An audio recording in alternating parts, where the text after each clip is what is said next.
Bonjour, bonjour. Bon, il est 6h50 du matin. Il fait 12 degrés. Ça fait un petit moment que j'ai pas connu ces températures-là. Hop, voilà, je vous pose juste ici le petit café. On est bien pour notre thématique de ce matin.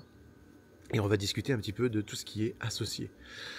Du coup, aujourd'hui, je fête mes 40 ans. Et l'idée de cette thématique, elle est simple. À 5h du matin, sur LinkedIn, j'ai un de mes associés qui m'a souhaité un joyeux anniversaire.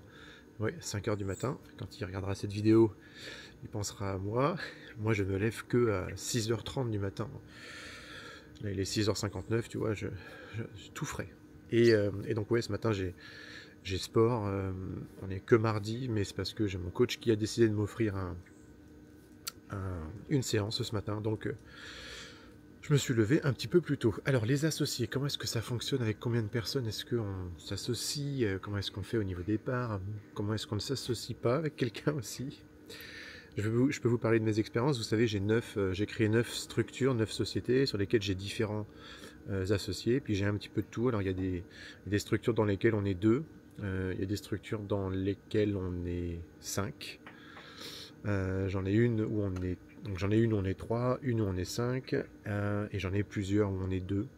Je pense que ce sont les différents cas de figure que je peux vous expliquer.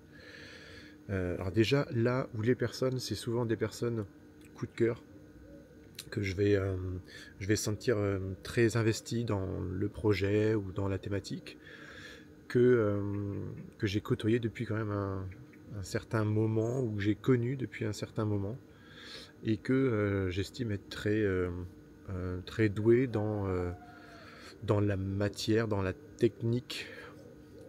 J'ai un associé par exemple, je le trouve incroyable dans sa manière de pitcher, de parler, et d'aller décrocher ce qu'il a envie d'aller décrocher. Là où moi, je sais pas si j'aurais été jusqu'au bout, et ben lui, il se dira qu'il veut aller parler à telle personne, et ben il va réussir à aller parler à telle personne. Il se dira qu'il se voit bien à tel endroit, et donc il arrivera à aller à tel endroit. Et voilà, c'est ça, c'est ce côté détermination. Et aussi toujours un côté humain, moi j'ai besoin de ça, je fonctionne comme ça, c'est-à-dire que je ne cherche personne qui ne soit là que pour l'argent, et d'ailleurs idéalement, et ça ce sont mes attentes, hein, en priorité, s'amuser, ouais, dans le monde du travail, s'amuser, ce qu'on va dire plutôt un projet passionnel, et si on peut au passage se faire un peu d'argent, et bien ok. Dans les cas de figure où on est deux associés, donc moi et quelqu'un, d'ailleurs j'ai autant d'associés femmes que d'associés hommes. Euh, je, je n'attends. Alors, les rôles, c'est important qu'ils soient définis. Qui va faire quoi? J'ai connu l'une des filiales que j'ai cofondée, dans laquelle je ne suis aujourd'hui plus associé.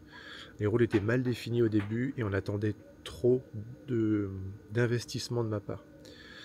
Ça aussi, c'est un point qui est important. Du coup, il ne faut pas forcer vos associés à rentrer dans un rôle dans lequel ils ne veulent pas aller. Si vous travaillez avec quelqu'un, j'estime que c'est parce que vous êtes intéressé par ce qu'il est et ce qu'il propose à un instant T. Si une fois qu'il est associé, il y a trop de reproches sur l'investissement personnel ou autre, c'est que les attentes n'étaient pas calculées correctement à la base.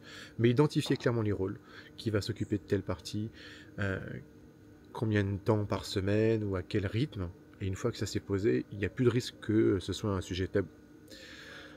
Si vous voulez faire rentrer une troisième personne, d'ailleurs vous n'êtes pas obligé de vous associer tout de suite avec 2, 3, 4, 5, hein, vous pouvez démarrer que à 2, ou même tout seul, et puis dans le temps vous pouvez faire rentrer d'autres personnes. Il faut juste savoir que ça a un coût, faire rentrer une ou plusieurs personnes, ça a un coût juridique de à peu près 800 €. Donc réfléchissez au début si vous voulez être seul ou pas, et ça peut être intéressant de ne pas être seul pour ces moments de réflexion que vous allez avoir, ces moments peut-être de solitude. Vous pouvez regarder la vidéo sur la solitude du gérant que j'ai faite.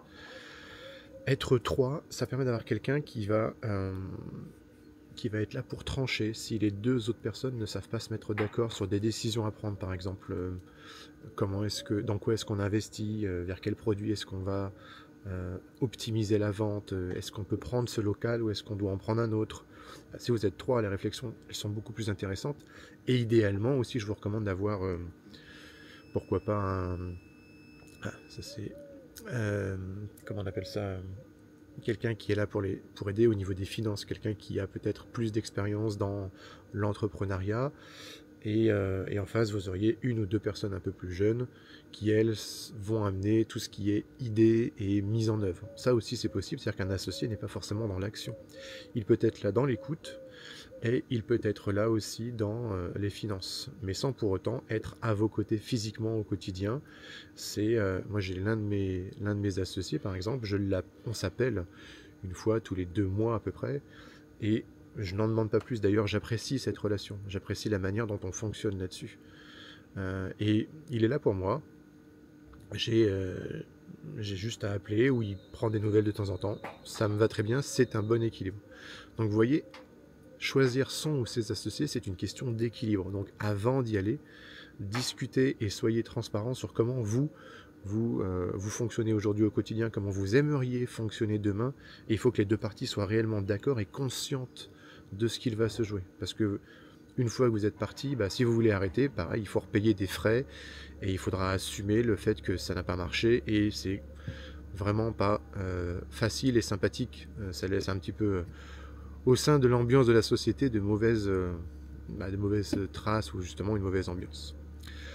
Voilà, et au niveau des parts, pareil, vous en discutez aussi sur une centaine de parts. Si vous êtes 2, un 50-50, c'est bien.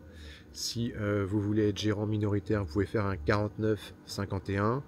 Si vous êtes 3, vous pouvez toujours faire 30-30 et une troisième personne 40. Vous pouvez faire tout le monde égalitaire, mais attention, on ne peut pas faire des nombres du genre 33,33%. Donc il faut trouver une autre manière. Donc là, vous pouvez, du coup, si vous voulez vraiment une égalité parfaite, vous pouvez être 4, vous pouvez être 5. Et vous pouvez faire rentrer quelqu'un de votre famille en tant qu'associé. Je vous conseille d'éviter votre conjoint ou conjointe.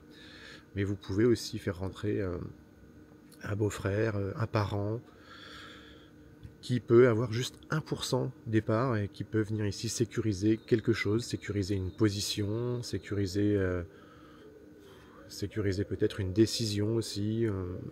À vous de voir là-dessus. Bon, mon café est complètement gelé, donc je vais aller m'en refaire un. Sur ce, je vous souhaite une très bonne journée. Moi, je vais savourer mes 40 ans. Et on se revoit demain pour une nouvelle thématique. Ciao!